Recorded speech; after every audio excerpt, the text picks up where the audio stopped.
welcome to Laces Dom and My Dad Listens to This. I'm Juliet, the daughter. And I'm Kevin, the dad. And after we did 2 tribute episodes in a row, I'm like, all right, let's make Dad happy and talk about one of his favorite bands. We're doing Talking Heads again.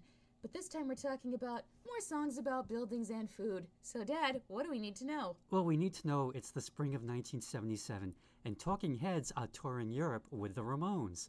Toward the end of the tour, the Heads played a small solo show in London. Brian Eno caught the show and invited the band to lunch the next day. It begins. Yep, they hit it off, connected, and in spring of 1978 had Eno produce their second album. Now, I just got to do a short aside here. At one point, Lou Reed wanted to produce the Talking Heads because he would go to their shows and give them advice like, you need to slow this song down. David, you need to wear long sleeve shirts because your arms are too hairy. And they were on the verge of signing this deal with Lou Reed to produce one of their albums until a friend of theirs read it and said, no, don't sign this because Lou will own everything. Oh, thank God they had someone read it then. Yeah, but they were still actually friendly with Lou. Anyway, Eno would go on to produce their next 2 albums, Fear of Music and Remain in Light, and he was, in effect, the 5th Talking Head. For better or for worse. Well, I think for better. Eno and head David Byrne would team up for the 1981 album, My Life in the Bush of Ghosts, and also, and I wish I could remember where I read this, Tina Weymouth recalled that when David Byrne, David Bowie, and Brian Eno met socially, they would just go off into a corner and just nerd out, like, I guess, trying to outdo each other with obscure references. Yeah. Anyway, they recorded the album at Compass Point Studios in Nassau, Bahamas from March to April 1978. The album came out on July 14th, and it actually did well, making it all the way to number 29 on Billboard's 200 Albums chart. All right. And the band got their first top 40 hit with their cover of Al Green's Take Me to the River, which went to number 26 in February of 1979. How about that? And the thing is, I have never heard, but I wish out there somewhere, I'm sure, is Casey Kasem having to say, and coming in at number 26 is Talking Heads. I'm Casey Kasem. Yep. As for the album title, per Tina Weymouth from a 1979 Cream magazine interview, when we were making this album, I remember this stupid discussion we had about titles for the last album. At that time, I said, what are we going to call an album that's just about buildings and food? And Chris said, you call it More Songs About Buildings and Food. Now, but wait. There's more? In 2004, one Andy Partridge from XTC claimed on Twitter that he gave the title to David Byrne. Oh, interesting. You don't buy it? I'm not buying it. Okay. He may believe he did. Maybe he was on drugs. Could be. I know there was that thing where he should have been on prescriptions, but he wasn't. Anyway, as for the cover, it's a photo mosaic of the band made up of 529 close-up Polaroids. Oh, wow. So it's 23 by 23. David Byrne came up with the idea with reproduction by artist Jimmy DeSanta. Now, in his memoir, Remain in Love, Chris Frantz said that David and Tina took the Polaroid photos on the roof of the loft building that he and Tina lived in.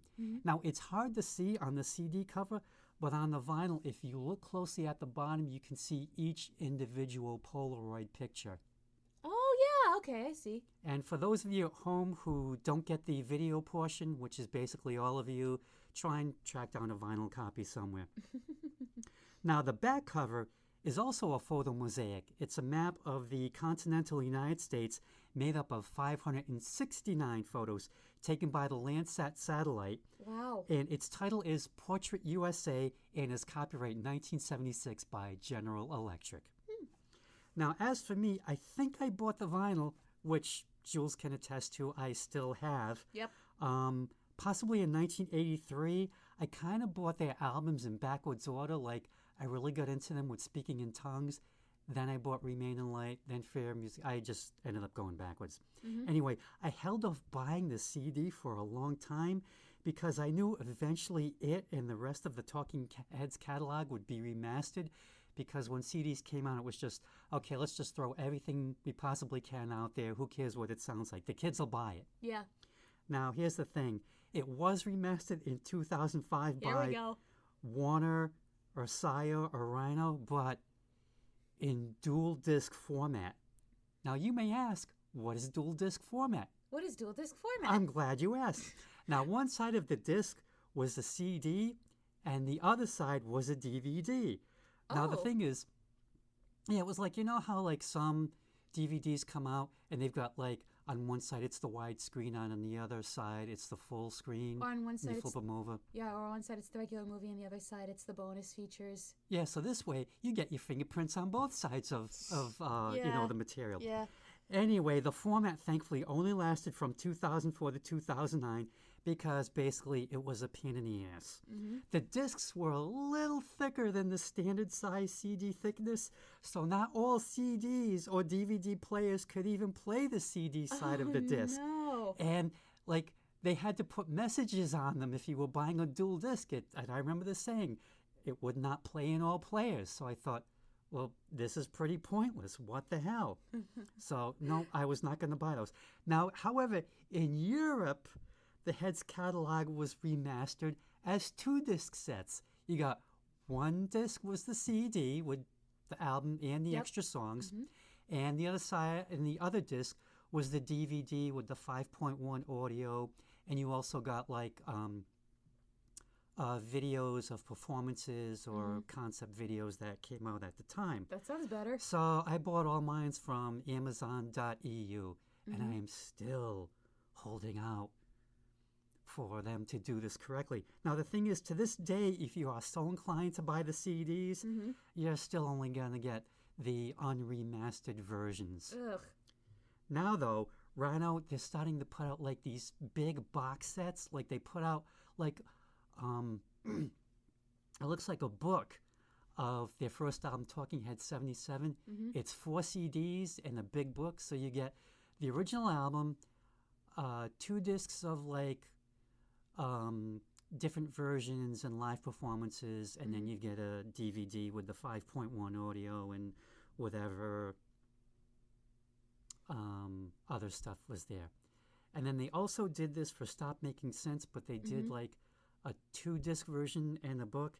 And no, I'm not going to buy either of those because the remasters that I got from Amazon.eu, they sound great. The only complaint I have is that they don't contain the lyrics like the original vinyl does. Oh. The booklets tend to waste a lot of space on testimonies about how great each album is, which, you know, we already know. I don't need to read Michael Stipe or Lemony Snicket saying, hey, this is a great album and you really should listen to it. I'm sorry, Lemony Snicket wrote for one of the Talking Heads albums? Yeah, I believe it was Speaking in Tongues. Well, I want to read what it says. Of course, he calls himself Daniel Handler, but we know better. Anyway, Yeah. and there's like some random photos of handwritten lyrics, which are kind of tough to read.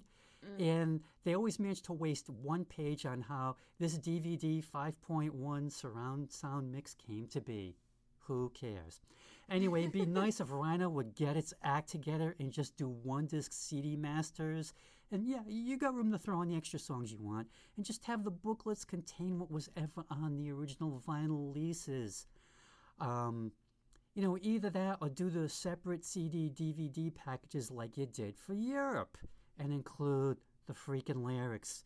I mean, it's not that hard. I mean, don't make me come over there. I mean, if I have to get up, you kids are going to be sorry. I'm telling you. Okay, so let's dive into this. But wait, one question. Yes. Why did they choose that map of the United States for the back of their album? That's what I wanted to know. Oh, I think because they're both photo mosaics. Oh, And okay. if you look, like the colors are similar for what Oh, they yeah. dressed up as, and the background is all red. And it's very similar colors for the map of the United States. Okay, all right. I'm just guessing there. Shall we dive into this? Oh, yes, let's. First track. Thank you for sending me an angel. You're welcome. I remember this song instantly from Stop Making Sense. It's when Chris France comes out on stage and shares a loving glance with Tina. If that's not love, I don't want it. Now, for context, for I want to say most of side A, the version I listened to on YouTube was the 2005 remaster. And the mixing isn't great because it sounds like David is having to over-sing on top of the music. Think that guy who sings The Bells of St. Mary's on the Phil Spector Christmas album? You know the one. Oh, yeah. Bobby Sox. Bobby Sox, yeah. Not his real name. No, I think I prefer the live version from Stop Making Sense because it's so stripped down with the 3 musicians that the drums get to shine more, and you miss the percussion here, especially when you realize the guitar slaps aren't there either. Although I do still love how both versions of this song musically sound like something played during a chase scene in a Western as the cowboys gallop through the desert. I'll take the live one any day. Okay. Fun fact: when Chris does come out and stop making sense and sits behind the drums, you may notice all the other band members are wearing gray outfits. He wore a turquoise shirt in Rebellion, yeah. Well, his gray shirt was in the wash. Oh, That's is that what it was? that's what he said, but it could have been a Rebellion thing. Well, he said that in that video interview he did with Tina Weymouth where they're watching the Stop Making Sense parody Oh, okay. from documentary now. Yeah. Okay. I'll go along with him then. So yeah, David is just blissed out and excited over his baby. She can walk and talk like him, walk circles around him, and he can do the same. And he's pretty sold on himself as well. He tells her she can look around the world and won't see nothing like him, which, yes, true. He's just so damn happy through this song. And so is the music. It gallops in on Chris Francis drumming and stays that way through the entire song. And it's like you just cannot be sad listening to this song. If you are still sad, then seek counseling immediately. It's just very uplifting. And I think this song could have easily been on their debut, Talking Heads 77. The producers on that album were faced with the challenge, as they saw it anyway, of taking David Byrne's songs and making them palatable for a mass audience. So they kind of sweetened them up a lot. I'm going to go against your opinion where I kind of like the studio version a little better. Really? Okay. I mean, neither one of them bother me. I mean, the live one, it's definitely more in your face, I guess, because of the technology, and it's just been remastered so many times. And guys, just please stop, leave it alone. It sounds good, but I kind of prefer the studio one a little better. Okay, next track, With Our Love. This opening sounds like if someone did a fusion of James Brown's 70s funk and an anime opening. I can hear that. The first image that came to my mind was the Gorgon Medusa. Don't gaze into her eyes or you'll be frozen into stone. David sees that woman coming around with her look and knows it'll be instant doom if he looks into her eyes, because he'll fall for her all over again and it'll be a slippery slope from there. However, there's an interesting lyric here. They hear the words such as "you're really special" and they can't face the feeling, they can't really tell. So this could also be twofold here, where he can't bear to be in a relationship due to self-loathing. He doesn't believe he's worthy of love from her or anyone. And him going through this internal private nightmare makes the song feel longer than it is, but not in a bad way. You feel like you get a very detailed story within the span of 3.5 minutes, which is very impressive. I enjoyed his inner turmoil very much. Yes, there's a look that makes the boys quiver. So we can assume it's a look girls give them. We're left to figure out what kind of look it is. Like, are they coming with the come on? Or are they in trouble? We don't know. But David won't look. He's got other things to do. Though he realizes it could happen, and it may be happening to him too. But even then, he says it won't make a difference to him and her. He forgot the trouble with their love. And that's also the trouble. He sings, like you said, the words about people hear the words "you're really special" and they can't face that feeling. Like most, it's like, me? Is there someone behind me? Nah. But David he's not going to let that get to him. Nope. He's just going to look out the window and kind of like be a bystander watching this happen to his friends. Like he's removed from the situation even though he seems to be in it. Could be an act of denial. I think he's trying to be above it all. Like he's trying to be practical about it, if you will. But can anyone be practical when it comes to love? No. But he also tells us he's not going to be neglected this time, so I think it's like love, or maybe the idea of love and being in it is just messing him up. And Eno definitely makes his presence known here with his production. The sound is clear and it's like almost sterile, but there's a spikiness to the music, especially with the guitars in this song. It's like, 77 was so last year. Next track, The Good Thing. We're transitioning into more chill vibes now. I say this next sentence as a compliment. They are such RISD students.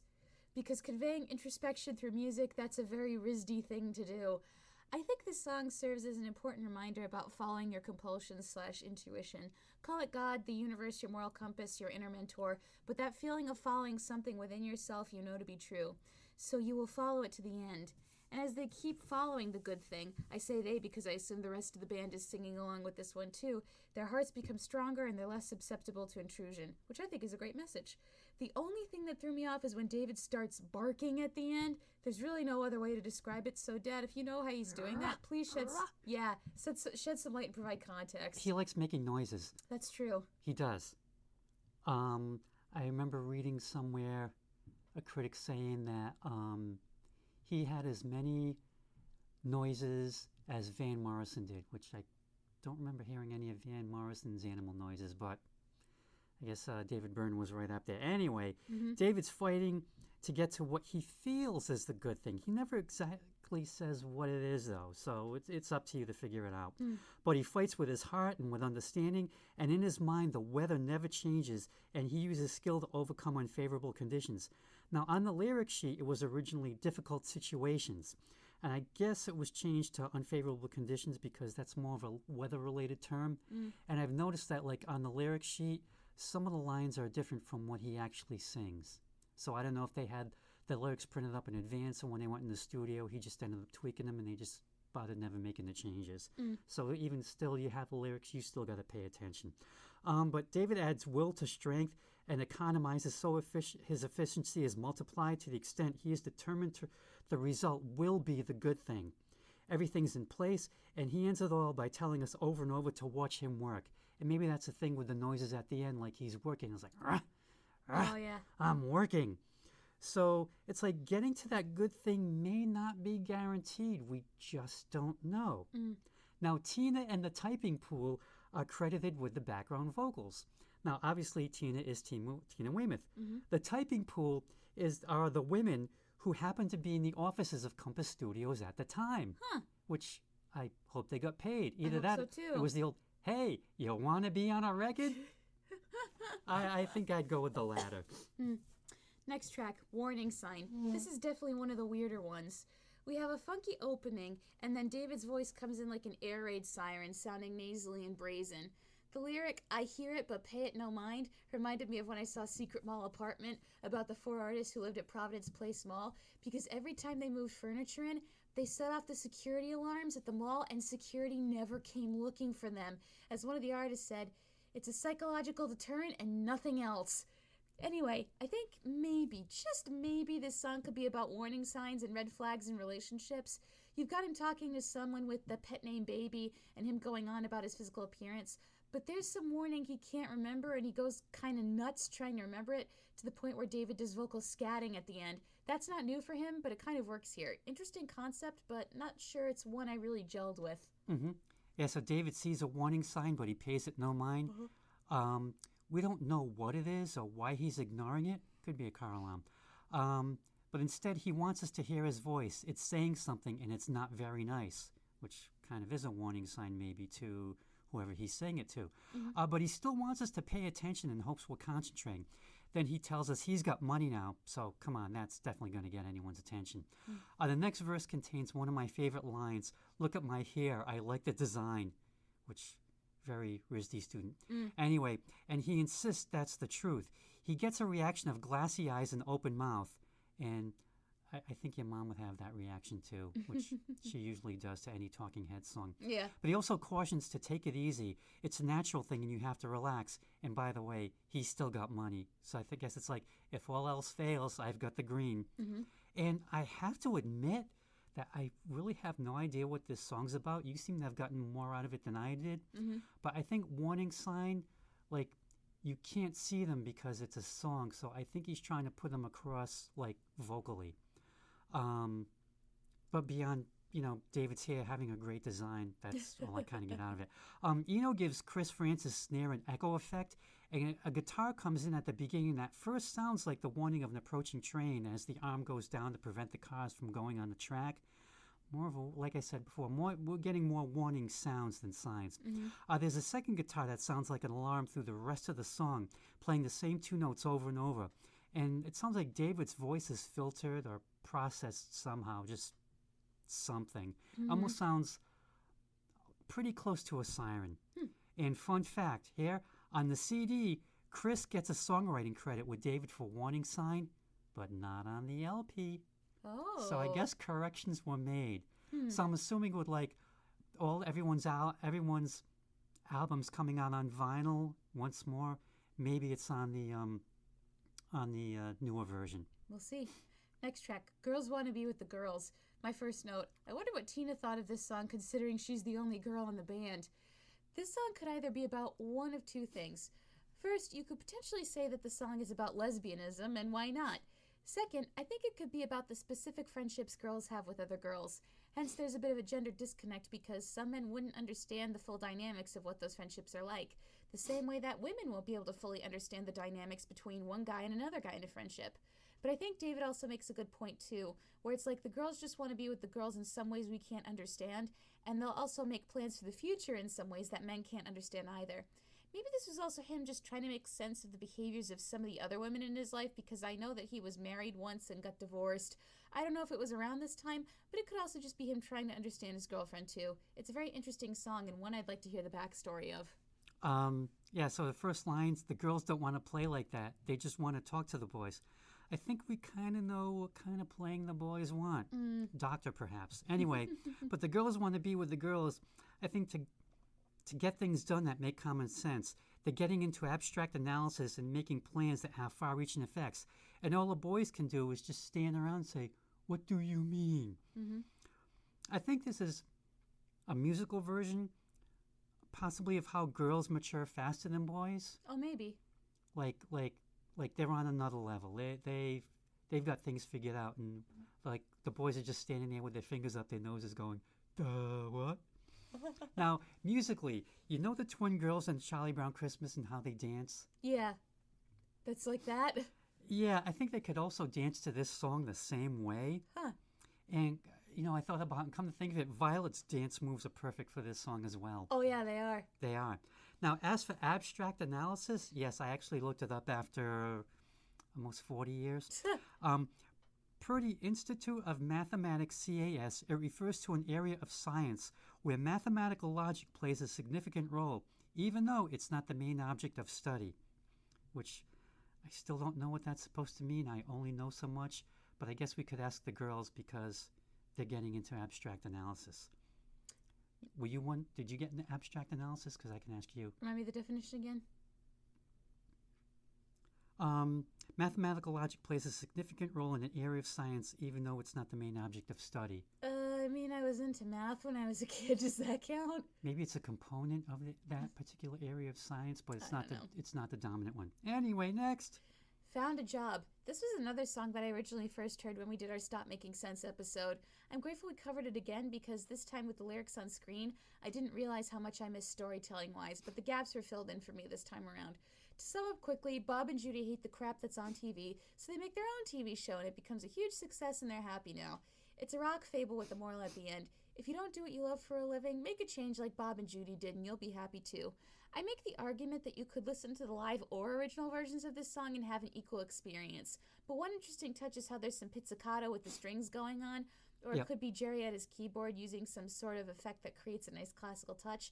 Not really sure what it is, but the difference is so slight you could take either or. So Bob and Judy are fighting about the TV, the bad picture, nothing on in the first place. Mm-hmm. And David thinks they'd be better off coming up with their own shows. Which they do. Which they do. Judy's coming up with sitcoms. Bob's scouting out locations. They have a hit. Might even be a spinoff. But they're not sure about that. But they'll never watch TV again because they're having too much fun creating. Which I think it's a good message here where, like, if you're just bored, get up and do something. Create, no matter what it is. Just, be active. Yep. Something, participate. Mm-hmm.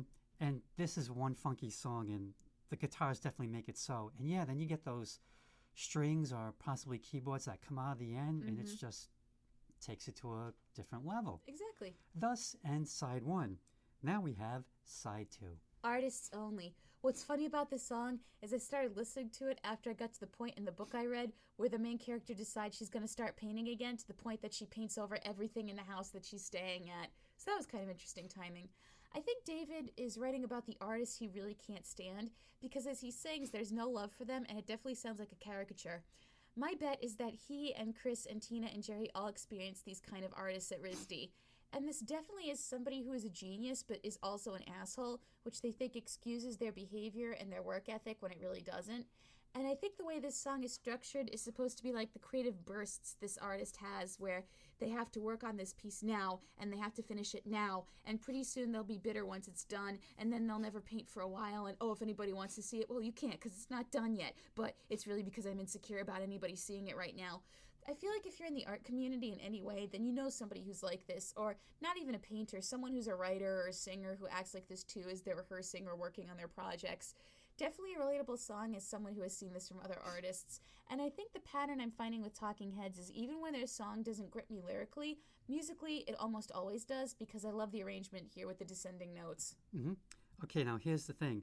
The words were by Wayne Zeev and music by David Byrne. Per a 1979 NME article/interview, David said Wayne was crashing at Dave and Jerry's place, and he would write messages on bits of paper, leaving them around the room.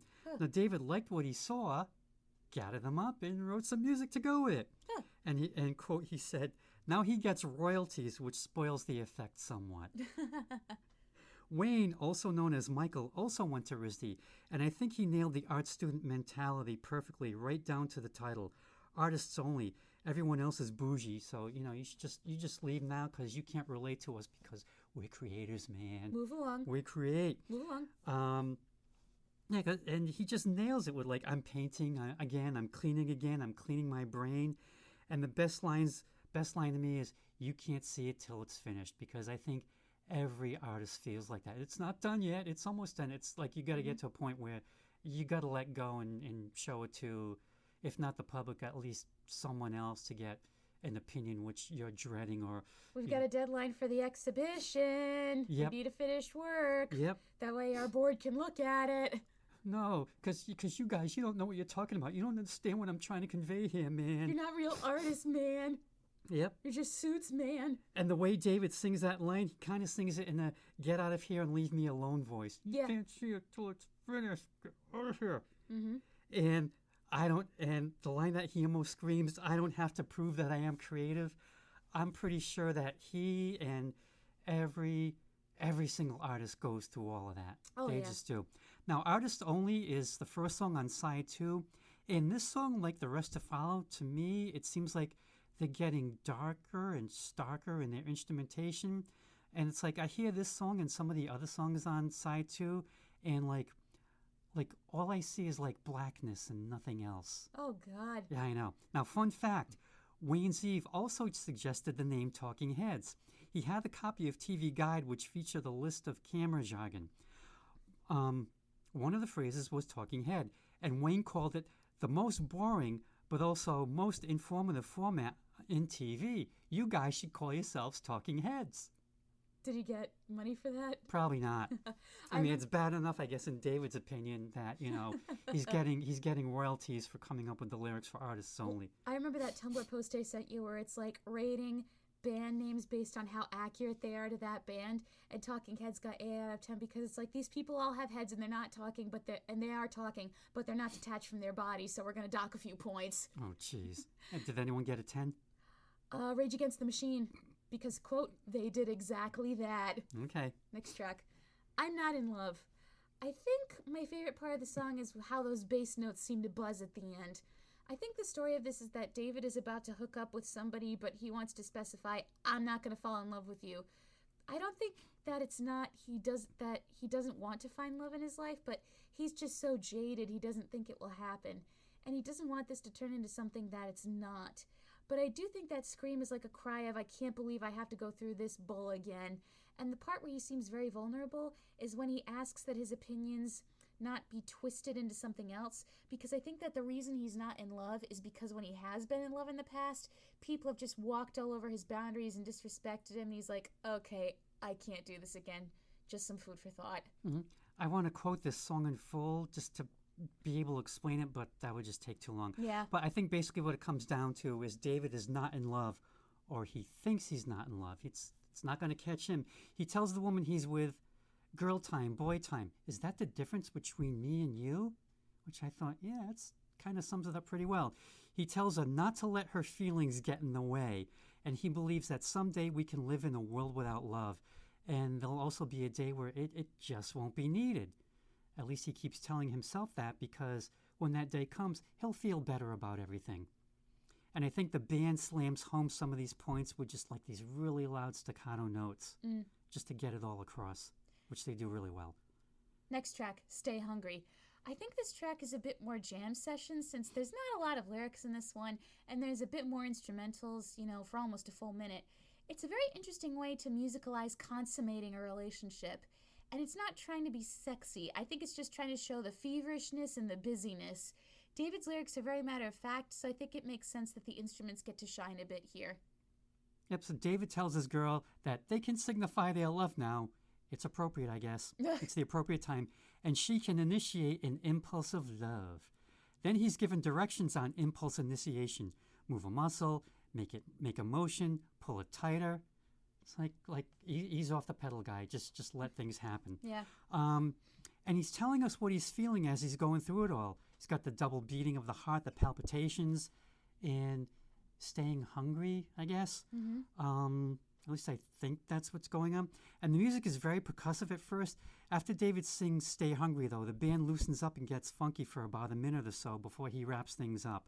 Yeah, I agree with you. Definitely more of a jam. Yeah. Even though it's got some lyrics. And fun fact, Chris France got a songwriting credit on this one, both on the CD and vinyl versions. Yay! All right.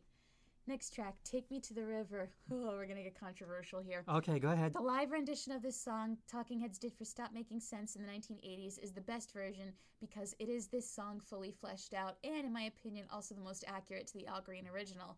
They increase the tempo, and they have backup singers to add to it, and they have multiple musicians playing on it, so it creates this amazing wall of sound, especially when they get quiet in the middle to introduce the band, and they just rocket the dynamics up to their most loud, and it blows you away, and it's amazing. This one just plods along in comparison. I started getting physically agitated listening to it because I wanted it to kick into the rendition that I knew so well, and it just didn't. The one nice touch, though, in this one is how David sort of did a musical Easter egg to Psycho Killer. But listen to the live version if you want the good Talking Heads rendition to listen to. Trust me, you'll thank me later. Okay, we're going to disagree. This is written by Al Green and guitarist Mabon Teeny Hodges. And he still hasn't commented on Talking Heads, huh? No, and I think I read somewhere that he no longer performs Take Me to the River, because now he's the Reverend Al. Correct. And it's like, Take Me to the River is like the sacred meets the profane. Yeah. So, Anyway, fun facts. Mr. Hodges was one of Drake's uncles. Unfortunately, Mr. Hodges is not alive anymore. Oh. Also, another fun fact. Larry Graham, the bassist from Sly and the Family Stone, who's still alive, is another of Drake's uncles. Oh, my God. Yeah. Wow, Drake's got some impressive musical lineage. Kendrick Lamar can write another song about that, I'm sure. You may be related to them, but you didn't get their talent. Anyway, Al recorded it in 1974. It's on his album, Al Green Explores Your Mind. Yeah, definitely not appropriate for a reverend. Well, and also, hey, it was the 70s, so I'm going to explore your mind, man. Yeah. Anyway, it was never released as a single, which I cannot figure that out. Huh. Now, here's the thing. In 1999, Take Me to the River, Al Green's version, or someone's version, was used in the popular Big Mouth Billy Bass toy. Oh, which yeah. I think your Uncle Joe may have received one as a gift at some point. Maybe. That explains the comments. Billy Bass brought me here. Yep. Now, the thing is, Teeny Hodges said he made more money in royalties from the Big Mouth Billy Bass toy version than any other recording of the song. Wow, so Talking Heads got beat by a talking fish. So, no one ever went broke underestimating the taste of the American public. And that might be a reason why there's that band, Pink Talking Fish. Oh. Which is Pink Floyd meets Talking Heads meets Fish. Oh, yeah. Okay. Yeah. That sounds interesting. Yeah. So, and obviously there have been a lot of covers. And Talking Heads, thankfully, is the most famous. It hit number 26 on Billboard's Hot 100 back in 1978. Thank you, Kasem. Thank you. A lot of YouTube posters on Al Green's original version thought it was a Talking Heads song. They had no idea until, like you said, maybe Big Mouth Billy Bass brought them there. Yeah. Anyway, I think the Heads definitely made it their song, right up there with Aretha Franklin owning Otis Redding's Respect, Wow, okay. or Jimi Hendrix just outright yoinking all Along along the the Watchtower Watchtower. away from Bob Dylan, saying, "It's mine now." And even Dylan admitted it. He's like, yep, it's his. Now the thing is, David did not want to do a cover of just like any song. So who convinced him? Brian Eno eventually convinced them, and he also told the band to play the song as slowly as possible Why? before adding his own effects to it, like Enoing it up, as it were, if that's probably a thing, I'm sure. Why do you pick this song? I don't know. Huh. I mean, I did read one thing where like a couple of other bands came out with their own versions in the same year, so maybe they heard those and thought, well, okay. Yeah. Brian Eno anyway. Hey, have I got an idea for you? Yeah. His most prominent Eno effect is the way that Chris France's snare drum sounds. It's a pew, pew, pew. Mm-hmm. It's got that kind of effect to it. I'm not sure what they call it. And boy, did they ever slow it down. I hate it. It's 5 minutes of mostly bare bones skeletal instrumentation. Yeah. And yes, it's very, very different from the funky version on Stop Making Sense. I love But they that were one. they were even funking it up on their first live album. The name of this band is Talking Heads, Mm-hmm. and you can kind of see them progressing. And I love the More Songs About Buildings and Food version best because it's so different. They made it their own. They did something.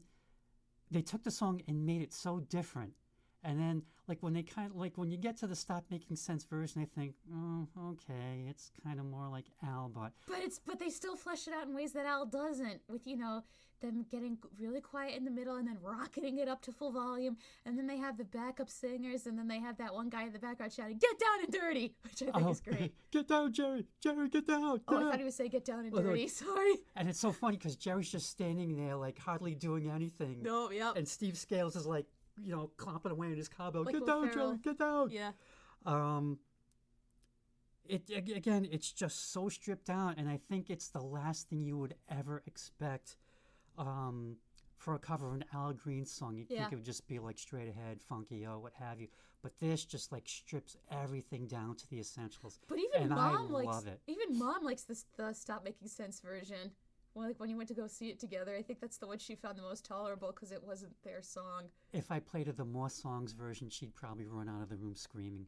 Exactly. So you got to take baby steps with Mom and Talking Heads, Dad. Yeah, that's true. Final track, The Big Country, which could also be a reason why they put the map of the United States back there. Why not? Okay, I think this is the only song on the album, More Songs About Buildings and Food, to actually reference buildings and food. Yeah. So one of the YouTube commenters said that this was a song about land development. And if you read the lyrics by themselves, it makes sense.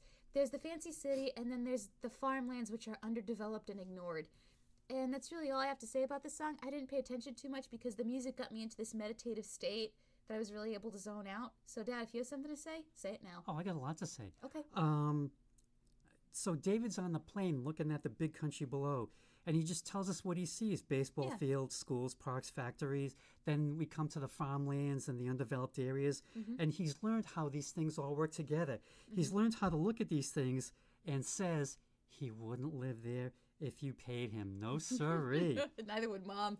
And yeah, he sees the people having fun with their neighbors, eating food that I bet it tastes real good. Yeah. But again, he just would not live there if you pay them. No, he needs CBGB. He needs the city. Yeah, like at the end, he says he's tired of traveling and he just wants to be somewhere. And then he gives the final kiss off where he says, it's not even worth talking about those people down there. Ouch. Yeah. I forgot about that lyric. So he's even, David. I mean, so it's like, you got the East Coast, you got the West Coast, and then you got the big middle. And That's he's, how a lot of people see the United States, he's- unfortunately. he's definitely the East Coast guy. And then the weird thing is at the end, it's like he's reverting to this infantile stage where he just ends up by going, I don't goo, wanna. goo, ga, ga, ga, Yeah. goo, ga, ga, ga. Like he's like, He's a baby who's whining. yeah, like he's just curled up into a ball on this plane, and he's just trying to escape it all. But yeah, it's kind of like he's just, this is all boring stuff. What else you got? But what I will say, David, because I know that he's a cyclist, you would have a lot more open room on your bike out on the open road, maybe. Find some- Cornfield, cornfield, cornfield, cornfield. Oh, another cornfield. Anyway, I shared these lyrics with your mom, and she is 100% in David's corner Yes, I knew she would be. because she's a city mouse, and she always will be. I wonder if the other band members are city mice or country mice. Well, I know Chris and Tina live somewhere in Connecticut. Could be rural Connecticut. Maybe they live next door to Keith Richards. There's a lot of like rockers live in Connecticut. If they live next to Deanna this whole time, imagine that. That'd be so funny. I think even 50 Cent has a place in Connecticut. Why Connecticut?